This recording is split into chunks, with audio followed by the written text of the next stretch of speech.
GearNetwork.com. This is a Gear Network production. Ladies and gentlemen, boys and girls, children of all ages, Gear Network presents the Football Talk Weekly Podcast with John Cimino and Brandon Gorell. And now,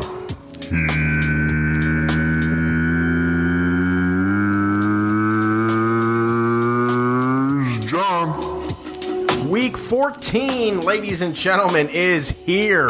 We're almost to season's end as far as the football season is concerned, but how's it going, everybody? And your fantasy season. Well, my fantasy season was done in week 5. Oh, it's official now, though. Yeah, I don't care. Playoffs. I'm done. I'm in. All right, good. Well, Coming good for that trophy. Good for you. Mm-hmm. Hopefully you win it, and then I'll present it to you on the podcast. Oh. And Facebook Live. Yeah. Which we've never done with this podcast. But anyway. Yeah, I was thinking about that the other day. We should do one, though, soon. At some point. See our ugly faces. Yeah. My name is John Cimino, a.k.a. Well, not a.k.a. I guess a.k.a. I don't know. The JC Money on the Twitter.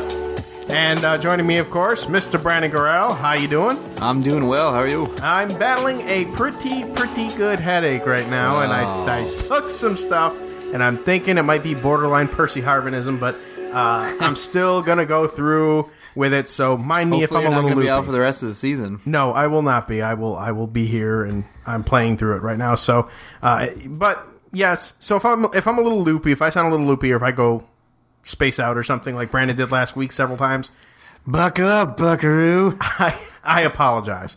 And no, Brandon, I'm assuming that you did not get the NES Mini. Nope. And I found out my mom wants one too, and that's like, oh, sorry, Mom, not getting one. Maybe for your birthday. There you go. Late January. Like she asked you for that? Yeah, she used to love that joint when we were kids. All right. We'd go out, play outside, and she'd stay inside and play Nintendo all day. That's amazing. Fester's Quest. That was her jam. And all the Mario games. Hi, Mama. How you doing? Yeah, she wants it. If you're listening, how you doing? She's not getting it, and she's not listening. I could tell her what she got, and she doesn't even know. All right. I ordered it today. All right, very good. You know who doesn't know anything right now? The city of San Diego. Oh. San Diego Superchargers, one step closer to being the former San Diego Superchargers, as Chargers officials have met and had discussions with the LA Memorial Coliseum reps about a relocation starting in the 2017 season. Yep. Brandon, it is inevitable. The Chargers last played as the Los Angeles Chargers way back in the American Football League in 1960. Yep. Just one season. What are your thoughts on this? Do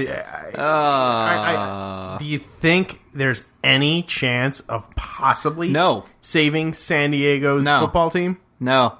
Not unless some super rich multi-billionaire decides to buy the team and really wants to stay in San Diego. And I really don't know why you would do that if you're a billionaire, because you'd just be throwing, piss on a dumpster fire, because the fans just don't turn out. No, the Jets aren't for sale. No. I'm not talking about the team on the field. I'm talking about their fan base. Okay.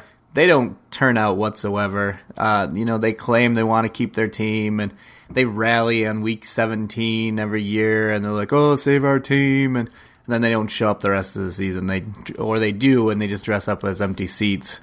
They just don't draw, and that's just a money-losing franchise right now, and that's not a look that the NFL likes to have. The NFL likes to make money, and they want to look like everyone's successful, everyone's making money. Well, that's why they're moving to LA. Is it a product of the team, or I mean, no, it's not a product of the team. I think it's the when they were good, they weren't having a draw. Right, they weren't, but I mean, I'm hearing more and more. It's all about the stadium issue. Is really what it is. Or do you think that's the just Oakland A's have just a horrible stadium, and so do the Raiders. The Raiders are playing in the O.Co Coliseum, where the A's and the Raiders play. They don't even have working plumbing in that place. That place is a dumpster, but they still turn out. They do. Well, you're right. The fans do still turn out very much. And Raider fan lives there. I mean, they're all. Will they live there when they're in Las Vegas? I really hope that actually does not go through. I really hope that Oakland keeps the Raiders. It needs to be there. You know what I mean? Yeah, I'm okay with losing a California team, though. There's too many. There is a lot of California teams. Yeah. With the Rams moving You back just there. brought That the is, LA Rams there. You that got the is- Rams, 49ers, Right. Chargers, and Raiders right now. Okay, so yeah, California, you do have your... They got enough. Okay. Here's a subject that is not football team moving related. Yes. However, it is related to a specific rule, a rule that I have my opinions on strongly about it, but I'll share it with you first. Run the story by you, and you tell me what you think. Former NFL Commissioner Paul Tagliabue is unhappy with the Rooney Rule. It was established 13 years ago, and for those of you who are not familiar with the Rooney Rule, it states that all teams with coaching vacancies must interview at least one minority candidate Yeah, it's a terrible in rule. the offseason. Now, only 5 out of the 32 teams have minority coaches. This is Paul Tagliabue's quote. Yeah. It's not really doing anything. No. Why is it not? There's only 5 teams out of 32. You mean to tell me that the others couldn't have, found minority teams? And it seems to be the same recycled few, too. I mean, with the Todd exception Bowles. of Todd Bowles. I mean, Todd Bowles is a new head coach. Todd but- Bowles, Marvin Lewis, Hugh Jackson, Mike Tomlin, Jim Caldwell, and Ron Rivera are the 5 minority coaches. Yep. So, Rooney Rule. First of all, I think it's an absolute dog-ass rule to begin Yeah. with. Is it necessary, even at this point, to have it? And why are we labeling? I think that the Rooney Rule is kind of just, again, you're unnecessarily labeling candidates. Right. Like, you have to interview one minority candidate. Like, what's to say you wouldn't have anyways? Right. But I don't like the Rooney Rule. No, I don't either. I am afraid that if they didn't have that, though, you might encounter some from some teams. I don't know. I don't know that this helps. No. I don't know that this rule helps. So I guess what I'm trying to get out. It's a double-edged sword. It's a tough. It's like rock in a hard place. So what happens is that they. Did you mention Jim Caldwell too? Mm-hmm. Okay, I didn't even know if you mentioned him. Mm-hmm. But what it does is it basically tells you that you have to interview a minority candidate. What teams are doing is they already, through media leaks and everything else, has who they want in line. Mm-hmm. And this has happened in a few places. And what they do is they're interviewing a low-level, minority candidate in the organization to get it out of the way so that they can bring in their guy, mm-hmm. or they're bringing in Ray Horton because that guy seems to get interviewed everywhere and doesn't get a stinking job. Yes, he does. Even though the guy's a good coach. They keep doing that. It defeats the purpose because they're saying, well, we met compliance. I mean, everyone's good. When you set a minimum standard, that just tells somebody that they're going to do just enough not to get in trouble. Right, they're going to find a way. If you have a minimum standard at work, mm-hmm. you're going to do the minimum standard at work. Exactly. In order not to get fired. And that's what the NFL set up with this rule, and that's what teams are doing. I mean, you see it all over the place when vacancies come up. The same household names always come up first. Right. You've got John Gruden always comes up, Steve Mariucci, Bill Cowher, Mike Holmgren. Those names always come up, and they come up first. And then it's your next level of characters who are, offensive coordinators. Places like people like Norv Turner mm-hmm. were considered, and mm-hmm. Mike Zimmer got his job. Bruce Arians. When those guys became available and those were top coaching candidates, that's the guys that people wanted. That's what it was connected to. But yet, here they go. They go and interview, and the first person they interview or the second person they interview is Ray Horton mm-hmm. or Leslie Frazier or some other minority candidate. Leslie Frazier, I forgot about him. Yeah. So they'll bring those guys in, and then they're like, oh, well, we got our minority candidate out of the way. And then days later, oh, well, we've got our decision made, and it's the same guy that they predicted that was going to land there. Right. It was rumored to go there in the first place. Right. So it's a waste. So basically, why bother? In the same, people are not going to interview at all in some cases. They're just going to go, Right. sweet, I want this guy, I'm going to hire him. And then you're going to have the backlash of like, well, why aren't we interviewing these guys? So I think something needs to be set up as a more of a standard where, you're interviewing all candidates. You take applications. Right, just like an employer does. Just like an employer does. I don't get a stack of applications and go, okay, well, I'm going to eliminate this guy, and this guy because I think they might be African American, so I'm going to toss those in the trash can.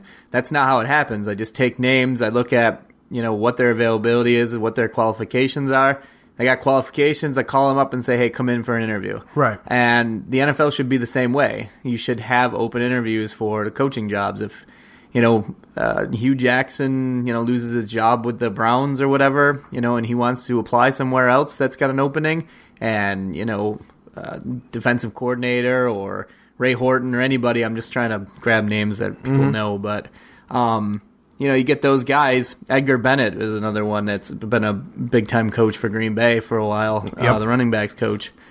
Have those guys, and they show up and they interview. Mm-hmm. And you interview all your candidates. If he's qualified for the job, interview him. I agree. But this nonsense where they're like, I'm going to interview one guy, and then I'm going to pretend nothing else is happening. It's garbage. It's like the two-handed handshake. It's completely insincere. They don't really care. They're not engaged with you. They think you suck. They're just shaking your hand out of obligation. Right. And it's the same thing they're doing with the Rooney Rule. So I think they should eliminate it, and they should open it up to be like a regular employer. Right. I got a job opening. Put it on LinkedIn. Put it on Glassdoor. NFL head coach, Indianapolis Colts. Very good. Very good. Side note about Hugh Jackson. If Hugh Jackson does what I hope to God he will do, and that's guide they should carry him off the Cleveland field. Browns to an 0-16 season, that man should never lose his job ever. No, he should get a He's gonna statue. Walk right into the Hall of Fame. Yeah. But, Give him a statue. all right, so going from one dumpster fire subject to another. Oh. The New York Football Jets, Brandon. I've done my part of not, fanboying it up, primarily because they have been terrible this season. Yeah, what's the fanboy about? But Monday Night Football was just a different.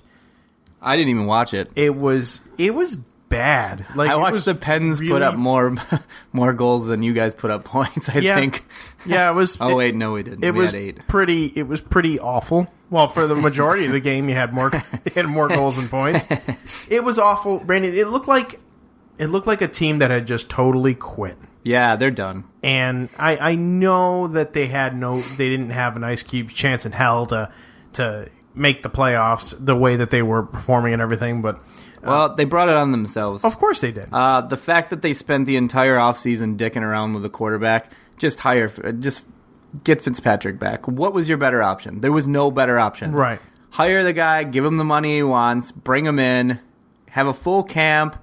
You don't have any drama. You don't have any crap. You pick up where you were last year. Mm-hmm. Yeah, there's been injuries and whatnot, but it's been a complete mess. And it's then there's been a dumpster fire. Oh, well, we're going to bench him this week, and then, we're going to bring him back.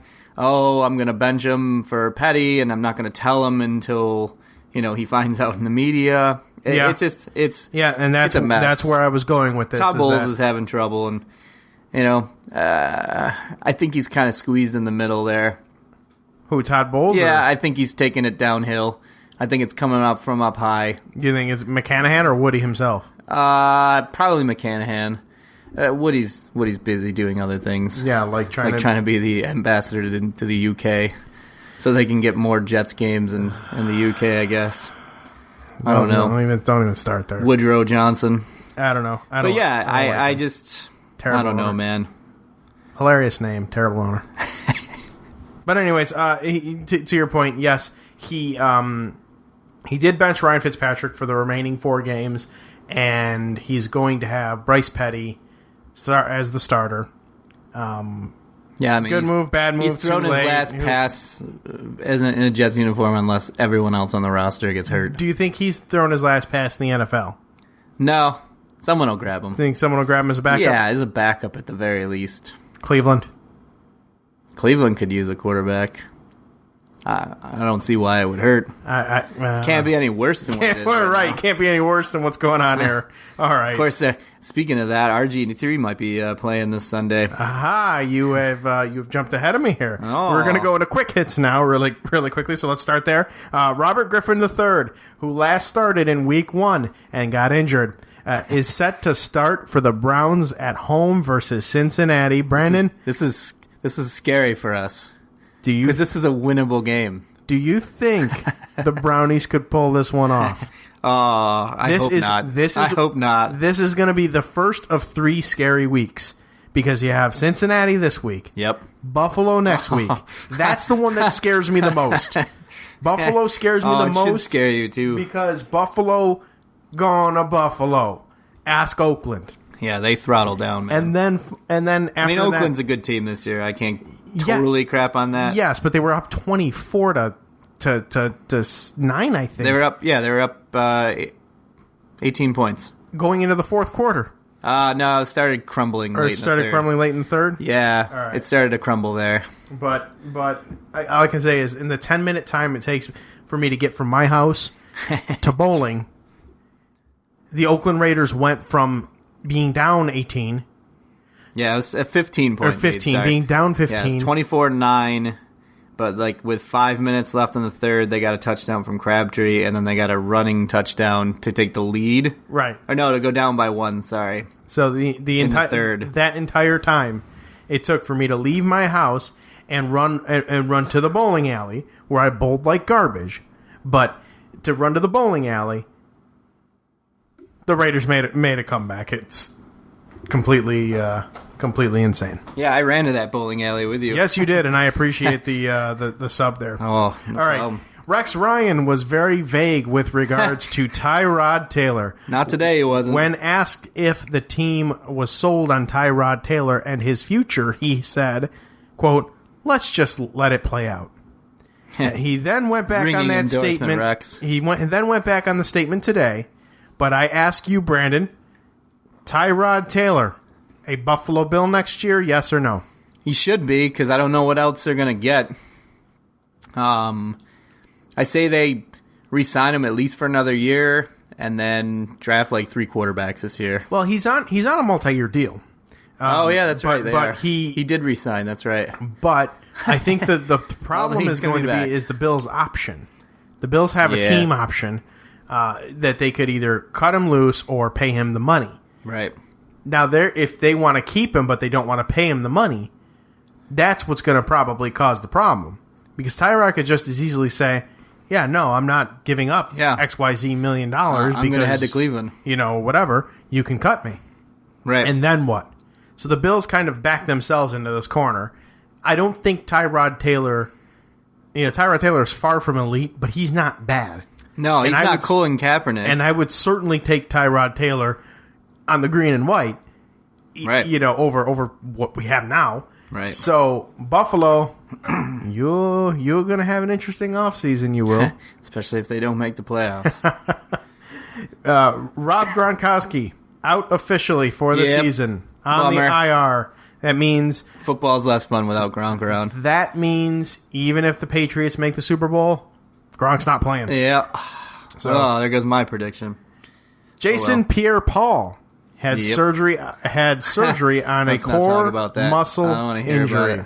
Not going to say what it is, but he's out for the season. Yeah, it hurts, man. Yes.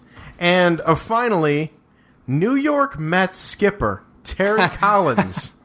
Yes, the New York Mets skipper. Oh, God. In Football Quick Hits says he wants, quote, he wants Tim Tebow to play spring training baseball, and said as far as if Tim is not here by spring training, I'll make it happen so he comes here and he plays in some spring training games. Brandon, what in the flying deuce is that all about? I mean... Spring training games. I mean, Will Ferrell played in every team in spring training, too. So, I mean, it's not really that big of a deal. It's spring training. Okay. They're there to sell a few more seats, make a few extra dollars. some more revenue, I guess, in jersey sales because not Mets fans, Tebow fans are dumb enough to buy his jersey all the time. Tebow fans have jerseys down $189 for his spring training batting practice jersey, and they'll get it autographed I know people by that have already himself. bought. I know people that have already bought Mets jerseys with Tebow 15 in the back. Right, and they've got a shrine in their house with candles around it, and all of the jerseys. They pray to the Tebow jersey, and he's kept them cancer free and blah blah blah blah blah. It's like, you know what? I want 6-pack abs and a roster invite too, but doesn't mean I get to go. If my last name was Tebow, I'd be going, but I don't know if I'd want to. If I was Tim Tebow and I was stinking it up as bad as he was, he had a great start, and then had a home run, and then he ran into a fence and hasn't been the same since. He ran in that thing hard. Oh yeah, yep. Mark Sanchez called him after that too. I was like, and it's hey, not like he's feels. Michael Jordan, where it's like, okay, you're the greatest athlete in the world right now. Sure, we'll give you a shot. He's freaking Tim Tebow. What the guy? Besides college, what has the guy done? Oh, you had that great season with the Broncos. Give me a break. He was with a that great. nonsense. He was Brandon. He was the most well-known punt protector. Yeah. In the history of the National Football League. Oh, wrong one. Huh. Pro show we got here. Yes, there we go. Power rankings. All right, 10-1. Falling down 4 spots to number 10. The Dirty Birds. They're falling, buddy. Up I 3. told you. Here comes famous Jameis and his crab legs. Stop it. They're coming for that division, son. It's only week 14. There's still time. Still time for the epic tank. No, Matty Ice is melting. Going up 3 spots to the number 9 spot. The elite Joe Flacco and his Baltimore football Ravens. I don't know how they're doing it over there. I don't know. Down 4 spots. Well, Joe Flacco's elite. That's how we do it. He's not. Down 4 spots. Steve Smith. Down 4 spots to the number 8 is the New York Giants after their loss. Up 2 spots to 7 is Detroit. Up 2 spots to 6 is Seattle.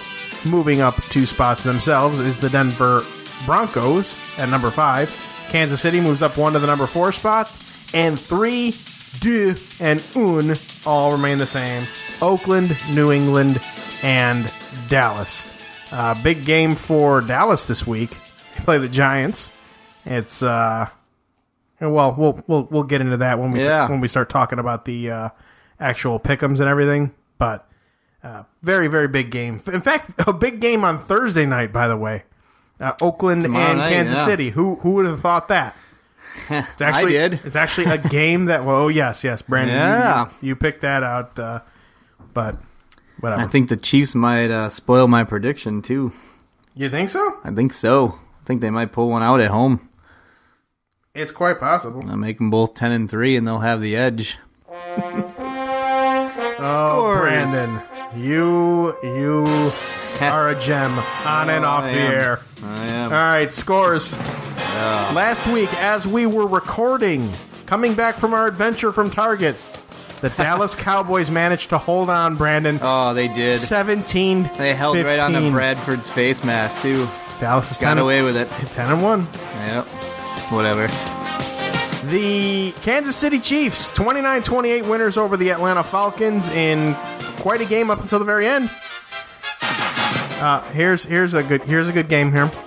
The Chicago Bears, 26-6 winners over the hapless 49ers. Brandon, did you tell me at bowling that they I had told you a total of 6? They had 6 passing yards after you take out the sacks.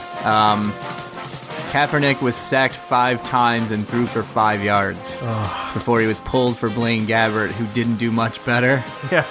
Who also took quite a few sacks. And 49ers fans are taking it in the sacks this year.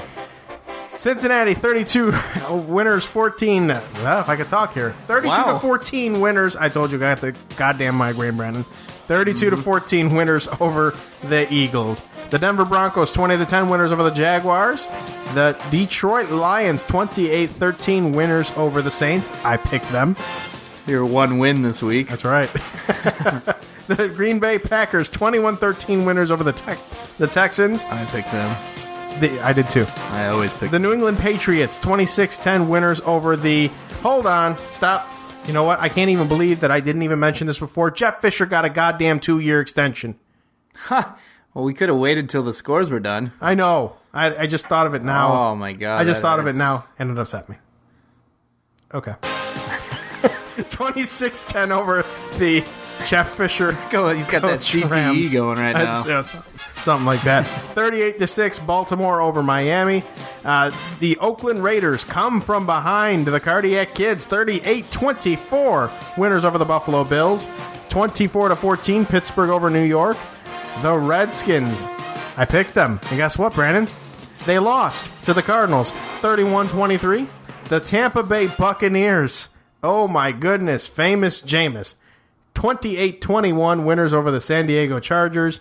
The Seattle Seahawks rebound quite nicely. 40-7 over the Carolina Panthers.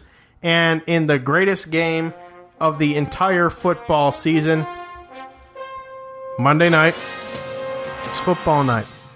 41-10. Oh, The Indianapolis Colts it was a hockey night for me, buddy. slap around the New York Jets. Never even turned on the station. Yeah, it's I 0.0 interest. I watched Monday Night Raw after the first 2 touchdowns, but damn it, Brandon, Jeff Fisher got 2 years.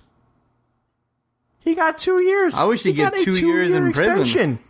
Yeah. What the hell does he have on this Rams franchise? I've been saying for weeks that he's got naked pics, man, and now Eric Dickerson beliees it too. yes, believes Eric it too. Dickerson did say that. He believes my it. goodness. I cannot believe it. Jeff Fisher, I had said something earlier this season about Rex Ryan and how he's still able to have a job, and I'm not sure. I would take Rex Ryan 15 times more than I would take Jeff Fisher, and yet Jeff Fisher still has a freaking job doing such a... Oh, he's killing that franchise. He's terrible. He's terrible. He's wasting Todd Gurley. Wasting Todd Gurley. He's pissing off Hall of Famers Eric Dickerson. Snoop Dogg thinks he's... Tavon Austin's getting wasted. That guy's a freak. I'd love to have him. Kenny Britt. You know, troubles aside. I mean, it just... he's. Their defense is pretty good. I don't understand it. For some reason, they've had the Seahawks number of the last few years. I don't know why. They've won the last 3 straight for them. I think the Seahawks probably just go to this game like, oh, we're just playing the Rams, man. Just take it easy. They can't possibly 3 times in a row. I don't know. They had to have I don't know. turned the light on at some point. Jeff Fisher, I don't Just like quit, man. Please leave. Please leave. We're going to halftime here. I'm going to regain my wits. Damn you, Jeff Fisher. We'll be right back. Hey, everyone. John Cimino here for the Gear Radio Network, and you have asked and asked repeatedly, what is up with the app? We know you have one, and you never push it. You never do anything with it. Well, guess what? We got a better one, and it is free. It is absolutely available for you, and there's so much more you can do with it. Visit GearNetwork.com and click Get the App. It's up on the top banner, or if you're feeling really brave, head to GearNetwork.mobapp.at on your mobile phone and your mobile phone's browser, and you can take Gear Network with you wherever you go. Listen to every show on the Gear Network right from the app. You can view all of our social networks in real time. You can read Gear Network and BLTDsports.com blogs in real time, and you can also shop Amazon and help us out and help you out. It is free. Did I mention that? Again, GearNetwork.com or GearNetwork.mobapp.at. Download it right now. Hey Gear Network listeners, we all know how busy it gets around this time of year. Taking care of your holiday shopping can get stressful. Using Amazon is a quick and easy way to get your holiday shopping done. You can go to GearNetwork.com/Amazon and click on the link to check out all the latest lightning deals that Amazon has to offer, as well as some of my top picks on gifts for everyone on your list. Anything you purchase from Amazon using the GearNetwork.com/Amazon link helps directly support our show, as well as the others offered on Gear Network, keeping us free and independent. Make it easy on yourself this holiday season and get the best deals at GearNetwork.com/Amazon.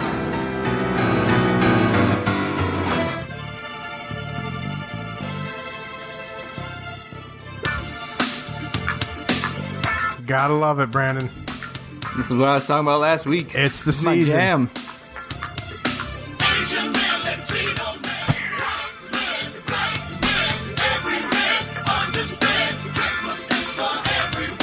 Facebook Live. No matter how many times I hear that song, it is just the absolute best. The best chorus ever.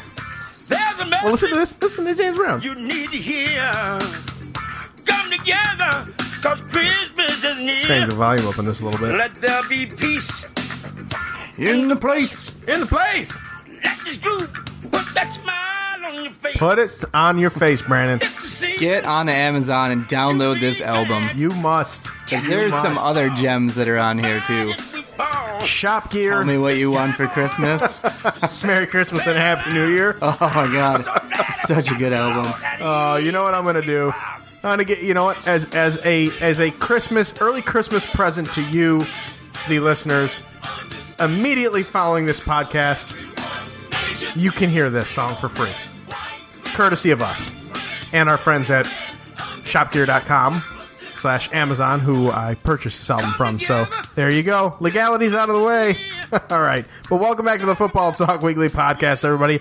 John and Brandon are back with you. And yes, Christmas is for everyone. Brandon, Gear Network Pick'em time. Woohoo! You want to just go ahead and say it? I'm a champion every week. Brandon, big week, 11-4 for him, 9-6 for me, brings it the season totals to I am still in the lead, 118-74, and Brandon 113-79 gains 2 games. He is back to being 5 games behind me. That's right. Instead of the 7 that he was. This week, we only disagree on 3 games. We talked about it a little earlier on anyways with Oakland and Kansas City. Really could go either way. That's just, I'm sticking with the hot hand of Oakland, the really hot hand of Oakland. But it's not going to, it's not going to surprise me one bit. Arrowhead, prime time. Extremely difficult place to play. I pick Oakland probably because maybe I knew you were picking Kansas City, but it really wouldn't surprise me if Kansas City won this game. And I believe if they win the game, then they would have the division. Yep. They would be in the division lead, which is crazy. For obvious reasons, Brandon picks Green Bay over Seattle. Yep. And for this one, I picked Miami over Arizona. Yep. I don't have any real reason as to why, other than I've had Arizona's defense on my fantasy football team that I've paid so little attention to, and I've just watched them produce nothing for me. Yeah, but Miami's offense isn't nothing to write home about either. So. You know, I don't know. I'm just taking Miami on this one. So. I got Arizona beating Washington last week. They looked a little better. Here's one that I struggled with. Oh, struggling. I struggled with it. Ultimately, I picked the New York Jets. But there is a very, very large part of me that feels that San Francisco is going to get it right against New York this week. No way. No way. How do you cure passing for 6 yards? Throw in Darrelle Revis's direction. He ain't catching anything. They'll be at home, though. They won't be playing in the snow and terrible conditions. They'll at least get 26 yards. Maybe. I don't know. That's going to be... That's what I like to call the... show. The JC Money dog game of the week. That's a lock. That's a lock for it. All right. So what was the official disagreements there? Oakland, Kansas City, Seattle, Green Bay, Miami, Arizona. 3 games. Woo! So, yes, I have Oakland, Seattle, Miami. You have Kansas City, Green Bay, Arizona. Brandon, you can move up to 2 games. Or I could fall back 8. You could. You probably won't, though. Nope. I'll give you 7. You probably fall back 7. Nope. All right, hey, real quick, I want to send a shout-out to former Philadelphia Eagle Bruce Johnson, who had a football camp here locally in Rochester, New York. My stepsons, both of them, attended it. It was it was an offensive line camp. And first of all, this guy is just incredibly huge. He's a very, very, very large individual. But he ran a very, very good camp. And for those of you that are in the Rochester area that may have, maybe you heard it on the radio or you saw a flyer or something for his camp, if he does one again, highly recommend you go. He's very detail-oriented. He's been to the show. He knows what he's doing. So I thought it was a very, very good camp. And just the way that he broke it down and explained, positioning and footwork and all the fundamentals and everything, from a former NFLer, as opposed to, your coach who's your friend's dad. You know what I mean? Yeah. It was really eye-opening for me, and I found myself just really intrigued by the whole ordeal. I wanted to get an interview, but I was too chicken to ask, so. And that's why everyone's homesick. But I told him, I said, I'm going to plug you in the podcast, and he was like, cool. So, but anyways, shout out to you, Bruce Johnson. Good on you for doing what you're doing with the kids in the camp there. So, I really have no other football news, but I do want to bring something to your attention here. Oh, yes? Back to baseball, Brandon. You know how I told you I've been following Giants the winter got a closer. The Giants got a closer. Yeah. The Red Sox got an ace. Yep. The Yankees got Matt Holliday. And the Hall of Fame, Brandon, Yeah. gets Bud Selig. Well, of course. Now, I am reading multiple baseball blogs and opinions and comments and this and that and this and that. Being that you have on your team's alumni, the all-time home run king, among other statistics that Barry Bonds has. Yep. He's kind of the centerpiece of the whole steroid era, Yeah. despite not having anything found against him. Right. But he's kind of the centerpiece, and for that reason, he's been snubbed from the Hall of Fame. So is Mark McGwire. So is Roger Clemens. So will be Andy Pettitte and Alex Rodriguez and all those guys. So Bud Selig, who oversaw baseball during this entire era and has played ignorance and continues to play ignorant, is now being accepted into the Hall of Fame. And I, for one, think it's garbage. I really wanted your take on this, how you feel about that, considering how big of a Barry Bonds fan I know you are.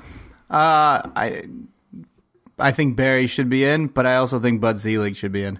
Steroid era aside, Bud Selig has done some pretty tremendous and groundbreaking things for Major League Baseball. He was the one that has gotten to broker these local cable deals, with basically local affiliates are paying like ass loads of money to cover their home bases games exclusively. He did that. The wild card format was under Bud Selig.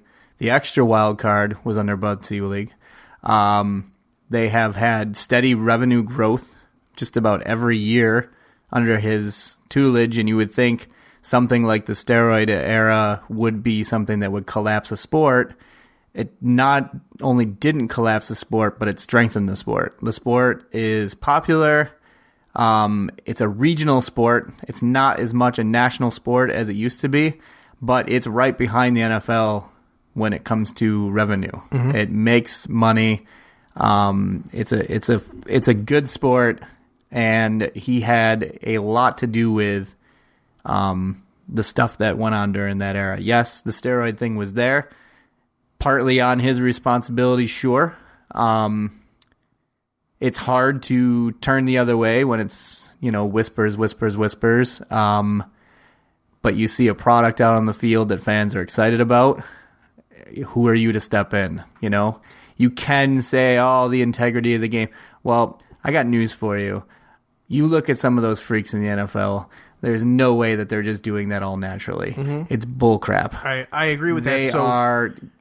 It's about money. It's money for him to shame on everyone who is like, he should have stepped in and done something for the good of the game.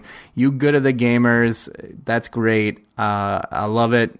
You have your purity and you love your game. Cool. But you know what? He's a businessman and he has to have the best business that he has possible. He was able to clean up a sport and at the same time keep that sport still producing lots of money. Okay. That could have destroyed the sport. It could have destroyed the sport, yes. And from that aspect, I agree with you. But the writers are the reason that keep those players out of the Hall of Fame. Does this open that up, though? Does this open it up for change? Because, again, a lot of people see Bud Selig as, regardless of all of the good things... No, because he didn't take steroids and he didn't cheat. There was no rules that were against it. He put those rules in place. He did what he had to do.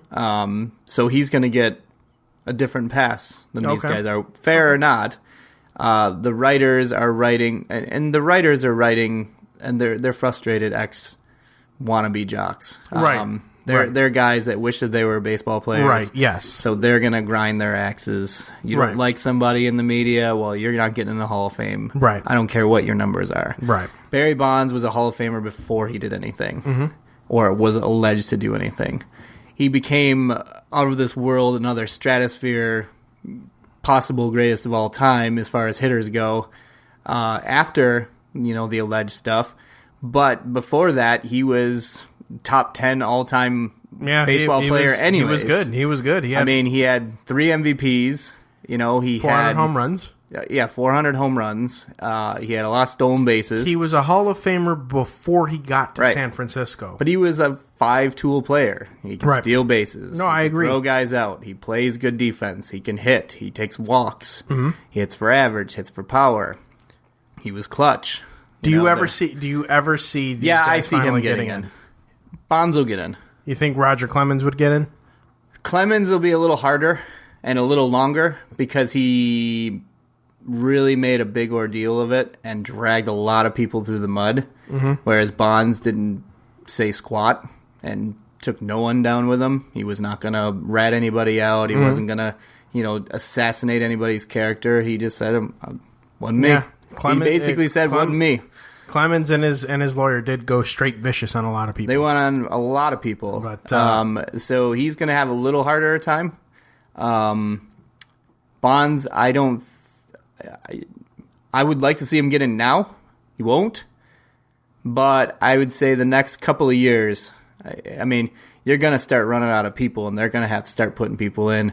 And are you going to tell me that a guy with 275 home runs and a 299 average for his career should get in over the all-time home run king? all right. A guy that put up numbers that are better than most guys trying to get in right now for the first 9 years of his career. What about Alex Rodriguez? Alex Rodriguez, no. You think he's not getting in. You think he just stepped in it one too many times? He stepped in it way too many times because he lied about it, got caught again, and then got suspended for it, and then still denied doing anything wrong. He put on his little stupid sweater vest and got this soft tone and, and went on to apologize for stuff, but he didn't admit to any stuff. And then he goes out and denies everything afterwards, and then he goes and gets busted again, and he's in a pretty heavy scandal. He was kind of like the head honcho in the scandal. It's Boley. I don't see him doing it. It's called. He could hit a lot of home runs. He was not a great teammate. No. He didn't show up in the clutch. No, he did not. He did have the one ring, but it was against Philadelphia, and to be honest, it really wasn't him. He had a good postseason, but he wasn't the reason they won. Right, they would have won without him. They had Teixeira, who was 7 years younger than. They had a healthy Sabathia and a good starting rotation. Jeter was still doing his thing. Mo was closing. Yep. They had a really good team that year. Still a good team in 2009. But I don't see him getting in either. He's Bonds, yes, Surly, had the rumors around him, all that stuff, but Bonds was on another stratosphere. He was way above all these guys, with or without the stuff. Okay. That guy was on a different level. He was a generational talent, and you only get one of those per generation. He was that guy. Yep. Was Barry Bonds. Yeah, he was pretty damn good. He was the only one out of all those names you throw up there that did everything in the game. He was a crazy home run hitter. Played National League, but he would sit 46. there and not swing at a pitch an entire game and watch four balls go by all game long. Not matter. Come up in the 10th inning, and there's a guy, you can't walk him, and then he'll hit a home run. See the first pitch. He's had 4 intentional passes the rest of the game, and then he would go and he'd square one up against Eric Gagne throwing 102 miles an hour. I remember that. Bay.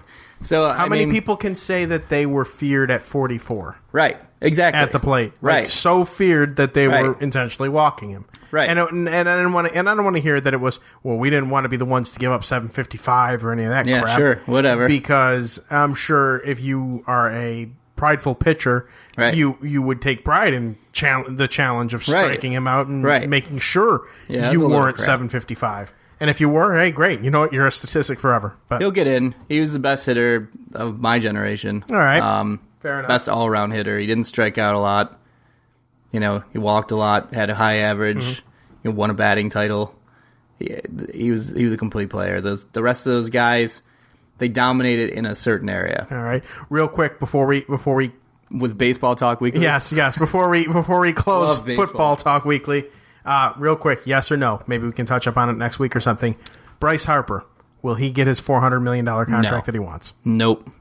Absolutely not. Okay, that's going to do it for us this week. Thank you very much for tuning in to football and Or tuning apparently- out towards the end here. Yeah. If you were tuning in, you got your football portion in the Sorry. beginning, and baseball fans, hey, welcome aboard. We were talking baseball a little bit, and you know what? It's pretty fun. I like baseball. So Yeah. and clearly you do too. Baseball. But all right, thanks for tuning in again. Thanks for giving us the likes, listens, shares, downloads, all that stuff. Shopping on shopgear.com. You've made it December. December's going in a very, very good direction right now. It is only 7 days old, but 8 when this podcast Not is done released. really on Amazon shopping. No? No, I haven't needed to. Yeah. I Getting have. everything outside. I've done a lot, and so is hands-on others. purchases. Yeah. Yeah, I want to. Well, I just haven't had anything that I'm like, yeah, I gotta do that. yeah, you do it when you can. It's no big deal. It's Or all, I have store-specific charge cards. It's all going to be there. But it's always going to be there. But all right, thanks for tuning in. Brandon, good day to you, sir. Good day to you as well. And so long, everyone. Good night now.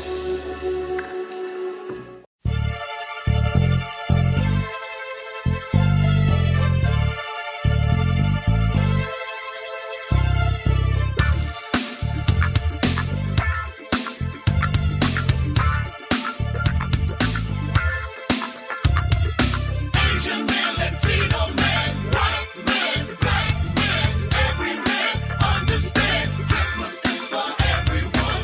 Asian man, Latino man, white man, black man, every man understand Christmas is for everyone. There's a message you need to hear. Come together, cause Christmas is near. Let there be peace in the place. Let this group put that smile on your face. It's the season to be glad. Tear down that wall, divided we fall. It's time for all to say it aloud. I'm so glad I got the Lord that He makes me proud. Asian man, Latino man, white man, black man, every man understand Christmas is for everyone. Asian man, Latino man, white man, black man, every man understand Christmas is for everyone. Come together, Christmas is near. There's a message you need to hear. Let there be peace in this fun place. Let the groove pick you up and put a smile on your face. It's the season to be glad. If there's peace in the Middle East, there'll be no reason to be sad. Come on. There's a message that you need to hear.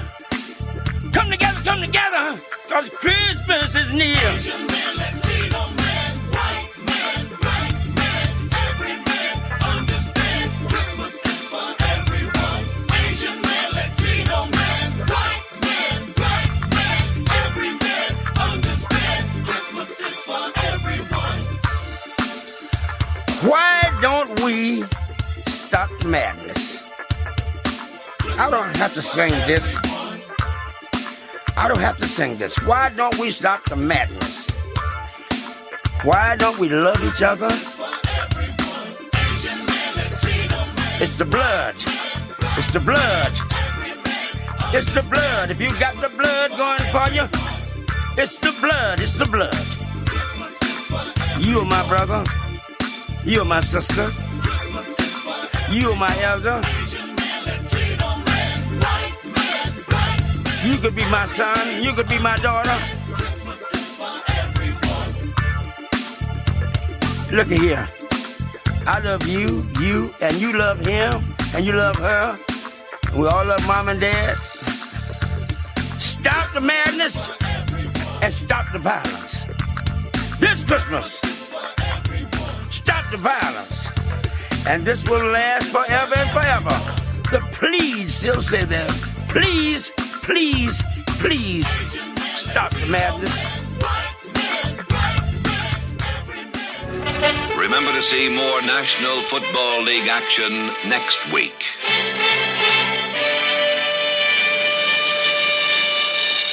The preceding presentation has been brought to you by the Gear Network.